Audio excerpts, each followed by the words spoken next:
quais são os impactos geopolíticos que tu diria que a Copa do Mundo de fato tem? E aqui eu não tô falando de grana, porque assim, a Copa do Mundo virou uma máquina de dinheiro pra FIFA. Não é à toa que, por exemplo, a próxima Copa vai ser em 2 continentes, provavelmente tem muito dinheiro envolvido, mas tem também o papel, na verdade, o aspecto geopolítico que a Copa do Mundo tem o papel tem o potencial de amplificar, me parece, né? Não, total. Eu vou dar um exemplo de um documentário um audiodocumentário que o Audible fez em 99, em que o nome do documentário se chama Foul Play, que é tipo falta, né? Foul Play. Esse documentário foi feito, cara, por um jornalista em associação com o neto de um goleiro da seleção da Inglaterra. E eu vou em cima desse documentário, vou tentar explicar a força geopolítica de uma Copa do Mundo. A Copa do Mundo de 70 foi no México. A Inglaterra tinha vencido a anterior, de 1966, e a grande estrela era o goleiro. Eu esqueci, Gordon ou alguma coisa.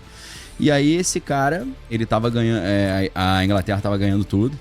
E aí existe o que aconteceu? Chegou nas quartas de final, se eu não tô enganado. O cara tomou uma cerveja e imediatamente ele teve uma diarreia terrível. E aí começou uma lenda urbana de que ele teria sido envenenado por alguém. A gente sabe que os argentinos já batizaram a água dos brasileiros, isso é verdade, né?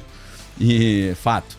Mas esse documentário, o cara ficou 3 anos fazendo essa pesquisa. São 7 episódios de 45, 1 hora, bem aprofundado. O cara é bem honesto, ele fala, cara, não vou dizer que foi proposital, que não foi, mas é mais plausível do que eu achava antes de fazer a pesquisa. A teoria é a seguinte, uma teoria de um documentário, não foi eu que inventei, só pra dar de referência. Se acha esse documentário aí, é só botar Foul Play, você vai ver lá, nesses streaming de áudio aí. A tese é que a CIA contaminou a cerveja do cara com algumas bactérias lá que arrebentam com o intestino do cara, porque eles sentiram que a Inglaterra ia vencer de novo e eles precisavam que o Brasil vencesse. Por que eles precisavam que o Brasil vencesse? Porque o Brasil, país de proporção continental, muito importante ali para a América do Sul e para a aliança ali, chamar Aliança para o Progresso, que era o tipo de momento de relação dos Estados Unidos com os Estados Unidos, né? Teve 3 alianças, né? Que é a política da boa vizinhança, a Aliança para o Progresso e a ditadura militar. Então eles estavam evoluindo da Aliança para o Progresso para a ditadura militar. O Brasil sempre foi muito importante, não só como mercado consumidor, mas de matéria-prima também para os Estados Unidos. E eles queriam que o Brasil vencesse para dar uma legitimada no regime brasileiro. Tipo... Eles 75 anos para dentro da ditadura. 5 anos, e aí depois vai ter o Médici, né? Com aquele milagre brasileiro, que tem mais a ver com o contexto internacional. Depois o milagre brasileiro acaba quando tem a crise do petróleo, uma crise semelhante que a gente está vivendo agora por causa do Estreito de Hormuz. Então, dentro dessa tese desenvolvida nesse documentário, independente se isso aconteceu ou não, haveria uma relação geopolítica do Brasil vencer a Copa e isso fortaleceu o regime brasileiro, que era um grande aliado dos Estados Unidos nessa luta contra o comunismo. Então isso essa especulação é um aspecto da relação entre Copa do Mundo e geopolítica.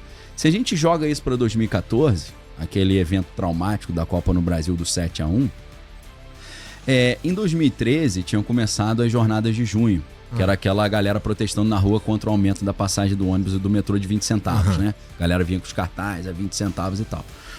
Aquilo ali foi o início de um movimento que terminou em 2016 com o impeachment da Dilma. Alguns estudiosos e analistas creem que a derrota do Brasil de 7-1 aumentou um pouco a insatisfação nacional e não foi determinante para o impeachment da Dilma, mas acabou colaborando um pouquinho.